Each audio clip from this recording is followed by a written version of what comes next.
दोस्तों, कैसे हैं आप? एक बार फिर परमेश्वर की बड़ी अजीम कृपा और दया से हमारी मुलाकात हो रही है।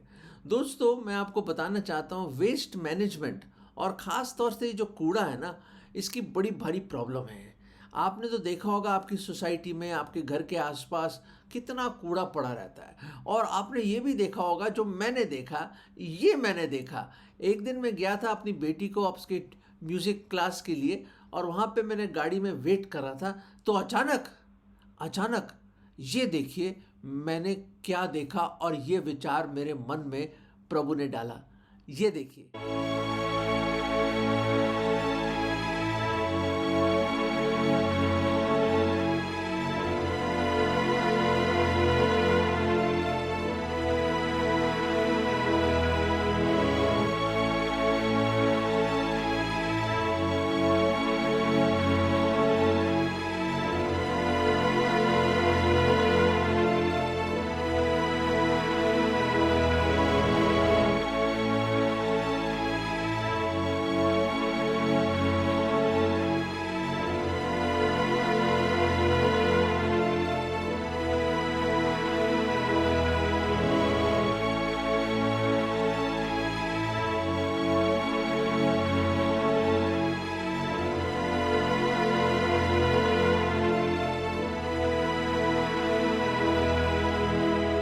दोस्तों, देखा आपने शायद ये नज़ारा, और शायद आपके सोसाइटी में, आपके घर के आसपास, या आपके टावर में जहाँ रहते हैं आप, या आपके ऑफिस के आसपास आपने ऐसे लोग देखे होंगे जो आते हैं और दूसरों का कूड़ा उठाते हैं और गंदगी उठा के ले जाते हैं। और इन्हीं की बदौलत हमारे घर, हमारी सड़कें, हमारे जो गलियां हैं, और ये बड़े साफ रहते हैं। और ख़ास तौर से हमारे घर में जो कूड़ा और जो गंदगी है, उसको हम बाहर निकाल के रख देते हैं या डस्टबिन में डाल देते हैं। ये देखिए, डस्टबिन मैंने आपके लिए ऊपर रखा है इधर।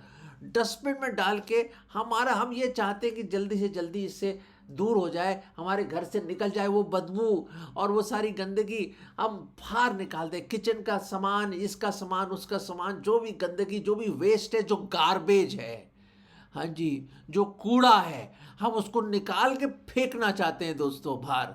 और मेरा पूरा यकीन है ये पूरी दुनिया में ऐसी है दोस्तों।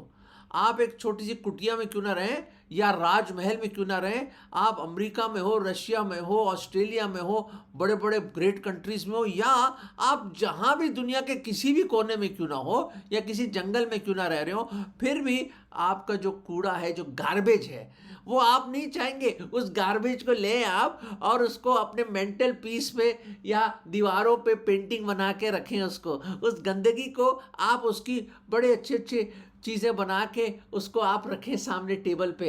ये देखिए, ये मेरा कूड़ा है।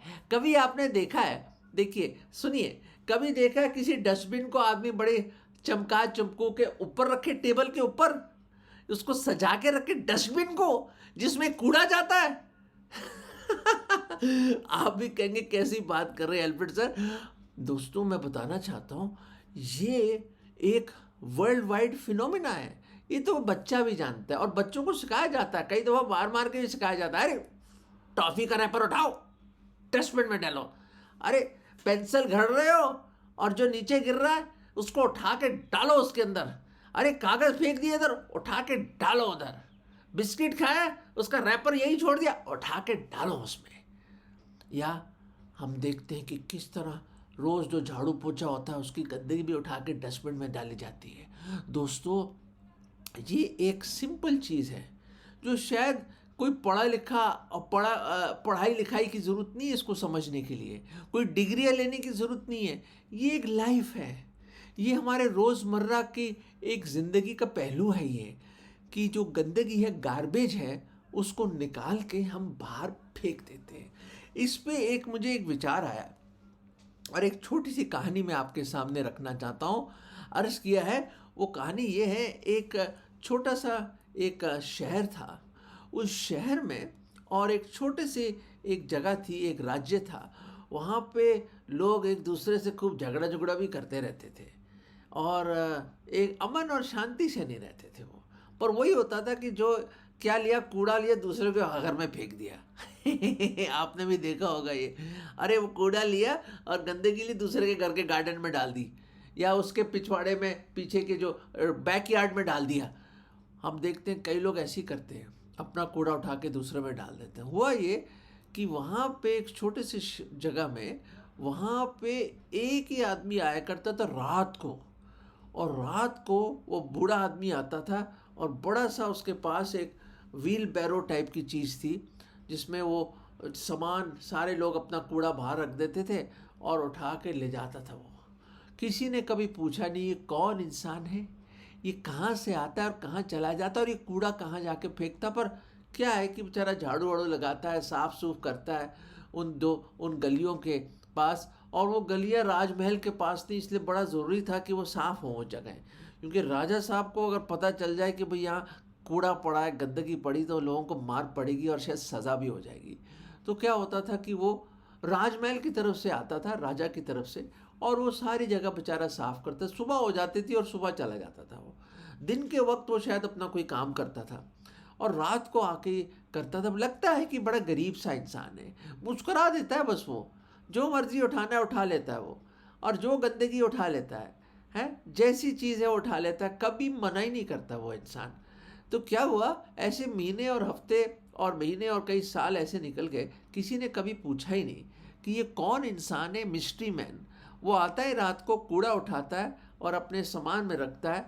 पुराने ज़माने की बात है, जैसे मैंने बताया एक वीर बैलो टाइप की लाता था, कई दफ़ा अपनी घोड़ी का एक छोटा सा टोंगा लाता था और उसमें सामान रख के एक गंदगी रख के चला जाता था वो। अब वो कहाँ जाता है किसी को पता ही नहीं चलता, पर लोगों को क्या लेना देना मेरे अजीज़ों, हैं? अरे कूड़ा तो साफ़ हो रहा है, गली तो साफ़ हो गई, रास्ता तो साफ़ हो गया, हमारी गंदगी उठा के ले गया। अरे हमारे पास कहाँ टाइम है, हमारे पास कहाँ फुर्सत है कि अपनी गंदगी उठाकर कहीं दूर जाके उसको फेंका जाए और या उसको जलाया जाए। हमारे पास कहाँ फुर्सत है, हम तो बहुत बिजी हैं। तो लोग सोचते हैं अच्छी बात है भैया, और वो भी फ्री सर्विस करता है, ना उसको कोई पैसा देना पड़ता है, ये चुपचाप आके ले जाता है और सालों साल आता है, टाइम पे आके टाइम पे ले जाता है। वो हमें सिर्फ क्या करना है, कूड़ा उसको देना है बस, और वो मुस्करा के ले लेता है। जो मतलब ज़्यादा कूड़ा हो या थोड़ा कूड़ा, उसको कोई परवाह नहीं है, और वो उठा के ले जाता है। बदबूदार चीज़ें हो, गंदगी चीज़ें हो, उठा के ले जाता है। दोस्तों, एक समय की बात है, एक समय की बात है कि वो कूड़े वाला आया नहीं।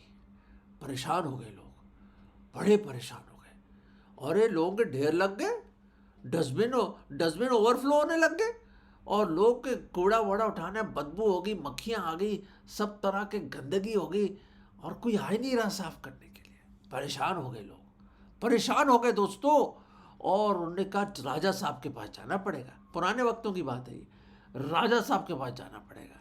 पहुंच गए राजमहल वो लोग, पूरी कमेटी बना के पहुंच गए वो लोग, रिप्रेजेंटेशन लेके कि कूड़े वाला कहाँ चला गया, मर तो नहीं गया क्या, वो बूढ़ा था वो। लोग कहते मर गया, कोई कहता चला गया, कोई कहता ये हो गया, वो हो गया, बीमार हो गया। सब ने र्यूमर्स, अफवाहें फैला दी उसके लिए। आया नहीं कई दिनों से। तो दोस्तों राजमहल के अंदर गए, और वो तो सालों साल से राजा से कौन मिलता है, और उनका फुर्सत कहाँ है राजा का शक्ल देखने के लिए भी। तो जब वहाँ पे गए तो वहाँ पे देखा राजा बैठे हैं वहाँ पे अपने सिंहासन पे, और वो आए झुकते हुए, राजा जी बड़ी परेशानी है राजा जी, वो आपने जो एक कूड़े वाले को लगाया था, आपके आसपास हम रहते हैं, वो आ नहीं रहा, बहुत परेशानी हो गई हमें, तो बहुत गंदगी हो गई, बदबू हो गई, रहना मुश्किल हो गया। थोड़ी देर के बाद वो राजा उतरा, अपना राज जो उसने मुकुट था उठा के साइड में रखा, और वो जब आया अपनी शॉल उठाई, मलमल की शॉल उतार के वो उनके सामने आया और मुस्कुराया। और जब वो मुस्कुराया मेरे अजीज़ों, जब वो मुस्कुराया, उन्होंने कहा ये मुस्कुराहट तो जानी पहचानी है। तुमको एहसास हो गया जब उसने उनसे बात करी, ये आवाज़ भी जानी पहचानी है। और दोस्तों उनको यकीन हो गया कि वो जो रात को आया करता था ये और कोई नहीं, ये राजा खुद था।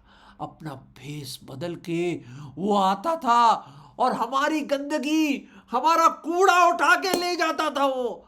उनके आंखों में आंसू आ गए और राजा ने बोला, किसी ने पूछा नहीं, मैं कितने अरसे से आ रहा था कि आप कौन हैं, कहाँ रहते हैं, क्या आप पानी पिएंगे, क्या चाय पिएंगे, हमारे घर आइए, आराम कीजिए। किसी ने ना पूछा। तो मैंने सोचा चलिए कुछ दिन नहीं जाता मैं, मेरी इम्पोर्टेंस तो पता चलेगी इनको, और शायद ये राजमहल में आएंगे कंप्लेन करने के लिए। और दोस्तों वही हुआ, उनके आंखों में आंसू आ गए सब लोगों के। एक तो बहुत रोने लग गया क्योंकि उसने गालियां भी दी थी उसको, राजा को, उस कूड़ा उठाने वाले को। किसी ने उसको धक्का भी दिया था, बुरा भरा भी बोला लोगों ने। उसने कभी कुछ नहीं कहा, कभी कुछ नहीं कहा उस राजा ने। और दोस्तों, मेरे अजीजों, मेरे प्रियजन, मेरे नौजवानों, वो राजा चुपचाप मुंह बंद करके मुस्कुराते हुए सारी चीज़ें उठा के ले जाता था। उनकी गंदगी, उनका गार्बेज उसके पैरों में गिर गए। वो उसने गिरने नहीं दिया, उनको उठा के हर एक को गले लगाया। और दोस्तों, उन लोगों ने पहचान लिया कि वो राजा था। दोस्तों, इस कहानी से मेरा दिल भर आया है, दिल भर आया है दोस्तों। क्यों? आप बोलो क्यों भाई? क्योंकि मैं आपको बताना चाहता हूँ, वो गंदगी हमारा पाप है। हृदय में ना, हृदय जो हमारा हृदय है ना, इसमें सब प्रकार की बुराइयां हैं दोस्तों। बाइबल बताती, खुदा बताते हैं कि इस हृदय से सब प्रकार की बुरी बातें निकल। दुष्ट और ढोंगी है, डेस्परेटली विकेड है, डिसीटफुल है हमारा हृदय, आवर हार्ट। इसी हृदय से सब प्रकार की बुराइयां निकलती, गार्बेज निकलता है, गार्बेज, कूड़ा निकलता है। जैसे ईर्ष्या, घमंड, जलन, लालच। कितना लालच है दोस्तों, हैं? बुराइयां, सब तरह की मूर्ति पूजा, सब तरह की बुराइयां, व्यभिचार, कत्ल और सब प्रकार के झूठ और धोखा इसी हृदय से निकल के आते हैं दोस्तों। दोस्तों, कभी आपने अपने दिल के झरोकों में डाल के अपनी अपनी विवेक के टॉर्च जला के अपने हृदय में ढांका है क्या भी? हैं? Have you put on the torch of your conscience and looked inside the inner recesses of your heart? And you will see the blackness and wickedness of our heart. दोस्तों, ये मैं नहीं अपना फलसफा दे रहा, खुदा के कलाम में लिखा है, प्रभु यीशु मसीह ने बताया हमें ये।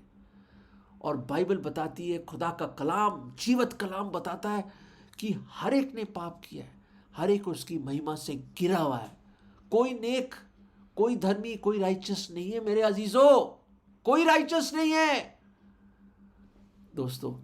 पर 2024 साल पहले वो महान राजा, वो राजाओं का राजा और प्रभुओं का प्रभु, शहंशाहों का शहंशाह, वो अल्फा और वो ओमेगा, वो शुरुआत और वो अंत, वो जो आदि में कब, मतलब उसकी कोई कोई कोई कोई मतलब कोई अंत नहीं है दोस्तों। He is the beginning and the end. वो महान परमेश्वर, the great God, the almighty God, सर्वशक्तिमान खुदावंद, हमेशा रहने वाला खुदावंद, वो राजा, महान राजा, राजाओं का राजा देहधारी हुआ।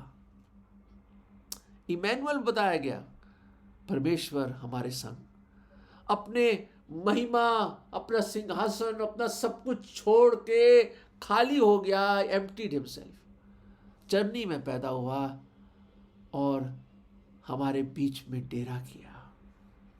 समझ के बाहर है दोस्तों, समझ के बाहर है कैसे हुआ ये, पर उसने किया। उसका नाम यीशु रखा गया, मतलब अपने लोगों को उनके पापों से बचाएगा। He will save his people from their sins। और मसीह का मतलब, क्राइस्ट का मतलब दी अनॉइंटेड वन, मसा करके भेजा हुआ। वो आया in the fullness of time, सही वक्त पे, एट द अपॉइंटेड टाइम वो आया। हमारे इतिहास के पन्नों के बीच में आया वो कोई काल्पनिक नहीं कैरेक्टर, वो रियल है, वो सच्चा है, जो जीवत है, और वो आया। और दोस्तों, वो तो राजा क्या करता था, अपना टोंगा लाता था या व्हील बैरो आता था लेके, और सामान लेके चला जाता था। आपको पता है प्रभु यीशु मसीह को क्या मिला? हमारे पापों को, हमारे गार्बेज को, हमारी गंदगी को उठाने के लिए आया वो। हम खोए हुए लोगों को बचाने के लिए आया। हम पापियों के लिए उसने पहले हमसे मोहब्बत करी, और मोहब्बत को इस तरह दर्शाया कि वो खुद कुर्बान हो गया। और उसके लिए क्या करा उसने? सूली दे दी हमने उसको, और उस सूली पे ही nailed our iniquities and our sins on the cross. दोस्तों, हमारे गुनाहों को वो उठा के ले गया, सलीब पर उसने ठोक दिया। दोस्तों, वो हमारा गार्बेज उठाने के लिए आया, हमारे हृदयों का गार्बेज, हमारे गुनाहों को उठाने के लिए आया, क्योंकि उसमें ना कोई पाप है, ना पाप था, ना कभी पाप उसने किया, ना जाना। वो पाक, पवित्र, थ्राइस होली गॉड हमारे लिए पाप ठहराया गया। हमारी गंदगी, हमारा गार्बेज उसने उठा लिया अपने ऊपर, सलीब पे चढ़ गया और अपनी जान दे दी उसने, अपना बेशकीमत लहू बहा दिया, बेशकीमत लहू बहा दिया दोस्तों। और मैं क्या आपके सामने पढ़ूं बाइबल से?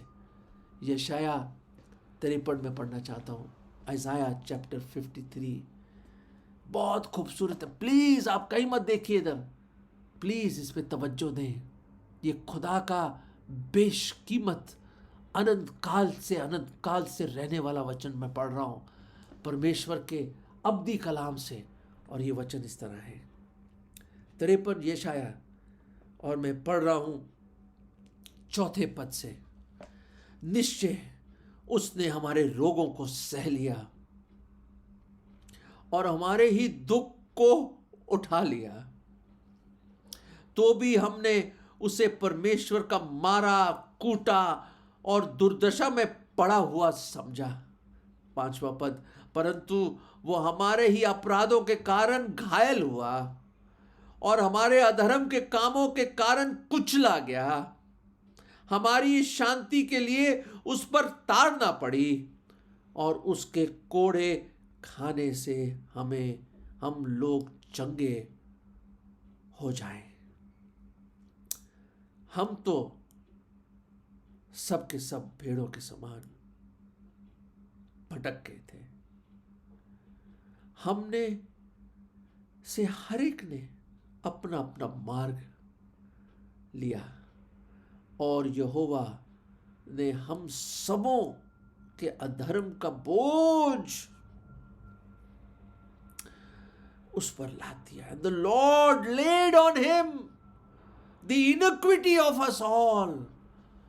हमारे अधर्म का बोझ उस पर डाल दिया दोस्तों।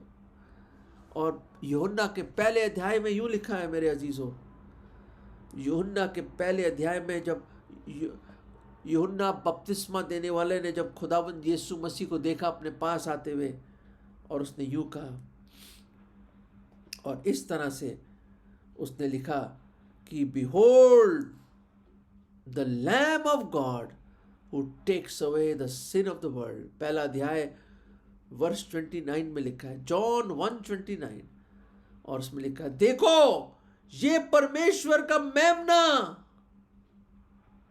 ये परमेश्वर का मेमना है जो जगत का पाप उठा ले जाता है।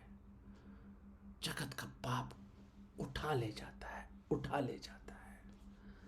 दोस्तों, हमारे पापों को उठाने के लिए और हमारे पापों का जो दंड है उसने अपने सर पे ले लिया और खुद चुका दिया। जब अपनी जान दी सलीब पर, वो मारा गया, गाड़ा गया, और तीसरे दिन खुदावंद यीशु मसीह जिंदा हुआ। दोस्तों, पहचानो उसको। वो लोग तो पहचान नहीं पाए, उस शहर के लोग, वो कौन आता था उठाने के लिए? दोस्तों, पहचानिए। लोग आज भी उसको नहीं पहचानते कि इतनी बड़ी कुर्बानी दी उस खुदा ने, हमसे मोहब्बत इतनी करी, हम पहचानते नहीं उसको। दोस्तों, आज प्लीज खुदा आपकी आंखों को खोल दे, आपकी आत्मिक आंखों को, और आपके जमीर को झंझोड़ दे, और आप उसको पहचाने कि वो महान राजा आया आपको बचाने के लिए। आपके बोझ, पाप के बोझ को उठा के ले गया, आपका गार्बेज उठा के ले गया, आपका गार्बेज उठा के ले गया, आपका कूड़ा उठा के ले गया, आपके गुनाहों को उठा के ले गया। दोस्तों, पहचानिए उसको, आ जाओ उसके पास, उसके चरणों में गिर जाओ उन लोगों की तरह, आंसू बहा दीजिए अपने गुनाहों के, तौबा कर लीजिए दोस्तों, तौबा कर लीजिए। और आज सरनगू होकर उसके कदमों में आप ये दुआ करें, प्रभु मैं गुनहगार हूं, मैं पापी हूं, मैं आपसे बहुत दूर हूं, भेड़ों की नाई भटक गया हूं, अपने मार्ग में चला गया हूं प्रभु, दुनिया में खो गया हूं प्रभु, मैं अंधकार में हूं खुदा। ओ खुदावन, मुझे बचा लो, मुझ गुनहगार पे दया करो। मैंने आपको पहचाना नहीं कभी प्रभु, आपने सब कुछ किया मेरे लिए। मैं विश्वास करता हूं पूरे मन से कि आप मेरे गुनाहों के लिए मारे गए, आपने अपना बेशकीमत लहू बहाया, कुर्बानी दी, आपको दफन कर दिया गया, पर तीसरे दिन आप जिंदा हुए और जीवत ही स्वर्ग में गए और दोबारा आएंगे। मैं पूरे मन से विश्वास करता हूं, और आज आपको अपना निजी उद्धारकर्ता, मुक्तिदाता और प्रभु करके ग्रहण करता हूं। प्रभु जी, मेरे दिल में आ जाओ, मुझे बचा लीजिए, मुझे पाक साफ कर दीजिए, मुझे अनंत काल का वरदान दे दीजिए, मुझे बचा लो प्रभु, मुझे बचा लो।